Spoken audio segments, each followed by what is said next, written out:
सूर्य सा प्रकाश फैला जग में उनका नाम, साधु संग की धारा में चमके श्री राम कृष्ण।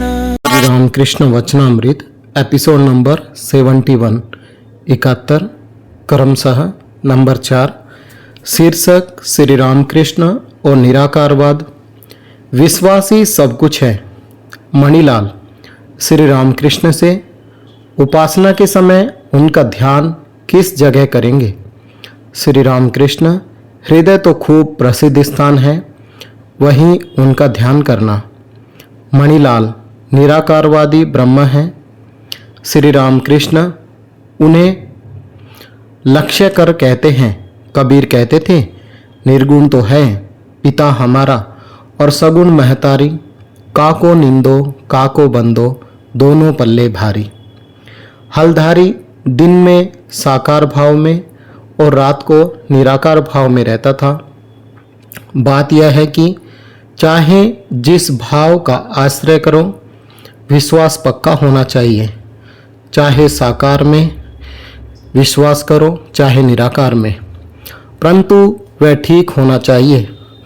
शंभू मल्लिक बाग बाजार से पैदल अपने बाग में आया करते थे। किसी ने कहा था, इतनी दूर है, गाड़ी से क्यों नहीं आते? रास्ते में कोई विपत्ति हो सकती है। उस समय शंभू ने नाराज होकर कहा था, क्या मैं भगवान का नाम लेकर निकला हूँ, फिर मुझे विपत्ति? विश्वास से ही सब कुछ होता है। मैं कहता था, यदि अमुक से भेंट हो जाए या यदि अमुक खजांची मेरे साथ बात करे तो समझूं कि मेरी यह अवस्था सत्य है, परंतु जो मन में आता है वही हो जाता था। मास्टर ने अंग्रेजी का न्यायशास्त्र पढ़ा था। उसमें लिखा है कि सवेरे के स्वप्न का सत्य होना लोगों के कुसंस्कार की ही उपज है। इसलिए उन्होंने पूछा, अच्छा कभी ऐसा भी हुआ है कि कोई घटना नहीं हुई? श्री रामकृष्ण, नहीं, उस समय सब हो जाता था। ईश्वर का नाम लेकर जो विश्वास करता था वही हो जाता था। मणिलाल से, पर इसमें एक बात है, सरल और उदार हुए बिना यह विश्वास नहीं होता। जिसके शरीर की हड्डियां दिखाई देती है, जिसकी आंखें छोटी और घुसी हुई है, जो ऐंचा ताना है, उसे सहज में विश्वास नहीं होता। इसी प्रकार और भी कई लक्षण हैं। श्री रामकृष्ण और सतीत्व धर्म। शाम हो गई, दासी कमरे में धूनी दे गई।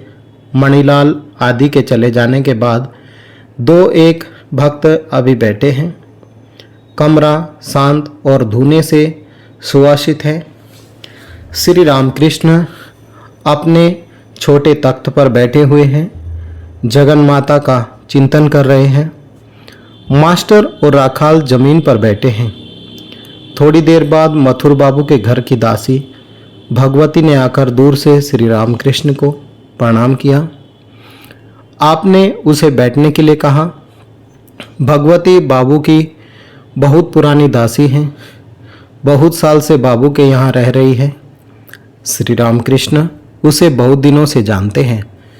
पहले उसका स्वभाव अच्छा नहीं था, पर श्री रामकृष्ण दया के सागर, पतित पावन है, इसलिए उससे पुरानी बातें कर रहे हैं। श्री रामकृष्ण, अब तो तेरी उम्र बहुत हुई है, जो रुपये कमाए हैं उनसे साधु वैष्णवों को खिलाती है या नहीं? भगवती मुस्कुराकर, यह भला कैसे कहूँ? श्री रामकृष्ण, काशी वृंदावन यह सब तो हो आई। भगवती थोड़ा संकुचित हुई, कैसे बतलाऊं? एक घाट बनवा दिया है, उसमें पत्थर पर मेरा नाम लिखा है। श्री रामकृष्ण, ऐसी बात? भगवती, हाँ, नाम लिखा है, श्रीमती भगवती दासी। श्री रामकृष्ण मुस्कुराकर, बहुत अच्छा। भगवती ने साहस पाकर श्री रामकृष्ण के चरण छूकर प्रणाम किया। बिच्छू के काटने से जैसे कोई चोक उठता है और अस्थिर हो खड़ा हो जाता है, वैसे ही श्री रामकृष्ण अधीर हो गोविंद गोविंद उच्चारण करते हुए खड़े हो गए। कमरे के कोने में गंगा जल का एक मटका था और अब भी है। हाँफते हाँफते मानो घबराए हुए उसी के पास गए और पैर के जिस स्थान को दासी ने छुआ था उसे गंगा जल से धोने लगे। दो एक भक्त जो कमरे में थे स्तब्ध और चकित हो एकटक यह दृश्य देख रहे हैं। दासी जीवन मृत की तरह बैठी हैं। दया सिंधु पतित पावन श्री रामकृष्ण ने दासी से करुणा से सने हुए स्वर में कहा, तुम लोग ऐसे ही प्रणाम करना। यह कहकर फिर आसन पर बैठकर दासी को बहलाने की चेष्टा करते रहे। उन्होंने कहा, कुछ गाते हैं, सुन। यह कहकर उसे गाना सुनाने लगे। नंबर 1 भावार्थ। मेरा मन मधुप श्याम पद नील कमल में मस्त हो गया। कामादि पुष्पों में जितने विषय मधु थे सब तुच्छ हो गए। नंबर 2 भावार्थ। श्यामा माँ के चरण रूपी आकाश में मन की पतंग उड़ रही थी। कल उसकी कुआयु से वह चक्कर खाकर गिर पड़ी। नंबर 3 भावार्थ। मन अपने आप में रहो, किसी दूसरे के घर न जाओ। जो कुछ चाहोगे वह बैठे हुए ही पाओगे। अपने अंतपुर में जरा खोजो तो सही। परिच्छेद नंबर 37 शीर्षक श्री रामकृष्ण का प्रथम प्रेमोन्माद। नंबर 1 शीर्षक पूर्व कथा देवेंद्र ठाकुर, दीन मुखर्जी और कुंवर सिंह। आज अमावस्या मंगलवार का दिन है, 5 जून 1883 ईस्वी। श्री रामकृष्ण काली मंदिर में है। भक्त समागम रविवार को विशेष होता है। आज अधिक लोग नहीं हैं। राखाल श्री रामकृष्ण के पास रहते हैं। हाजरा भी हैं। श्री रामकृष्ण के कमरे के सामने वाले बरामदे में अपना आसन लगाया है। मास्टर पिछले रविवार से यहाँ है। कल सोमवार रात को काली मंदिर में कृष्ण लीला पर नाटक हुआ था। श्री रामकृष्ण ने कुछ देर तक देखा था। वैसे यह नाटक रविवार को होने वाला था पर उस दिन न हो पाया, इसलिए कल सोमवार को हुआ।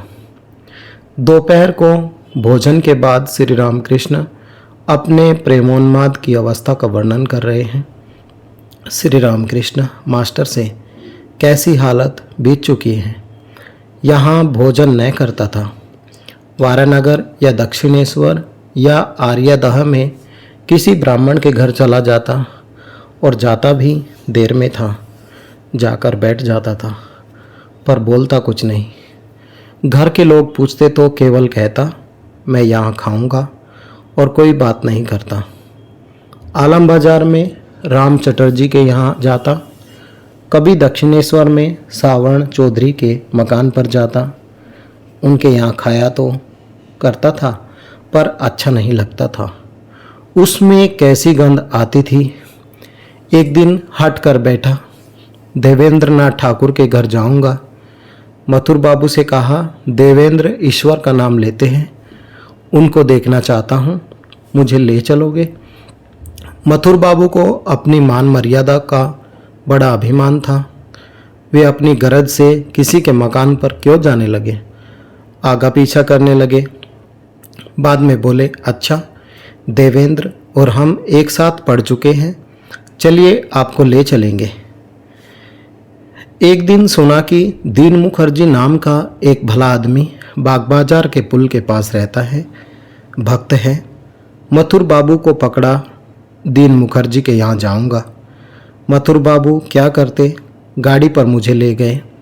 छोटा सा मकान और इधर एक बड़ी भारी गाड़ी पर एक बड़ा आदमी आया है। वह भी शर्मा गया और हम भी। फिर उसके लड़के का जनेऊ होने वाला था। कहा, कहाँ बैठा है? हम लोग बाजू के कमरे में जाने लगे तो वह बोल उठा, वहाँ न जाइए, उस कमरे में औरतें हैं। बड़ा असमंजस था। मथुर बाबू लौटते समय बोले, बाबा तुम्हारी बात अब कभी न मानूंगा। मैं हंसने लगा। कैसी अनोखी अवस्था थी। कुंवर सिंह ने साधुओं को भोजन कराना चाहा। मुझे भी न्योता दिया। जाकर देखा बहुत से साधु आए हैं। मेरे बैठने पर साधुओं में से कोई कोई मेरा परिचय पूछने लगे, आप गिरी है या पुरी? पर जो ही उन्होंने पूछा त्यों ही मैं अलग जाकर बैठा। सोचा कि इतनी खबर काहे की। बाद को ज्यों ही पत्तल बिछाकर भोजन के लिए बैठाया, किसी के कुछ कहने के पहले ही मैंने खाना शुरू कर दिया। साधुओं में से किसी किसी को कहते सुना, अरे यह क्या। आज का पाठ यहीं तक।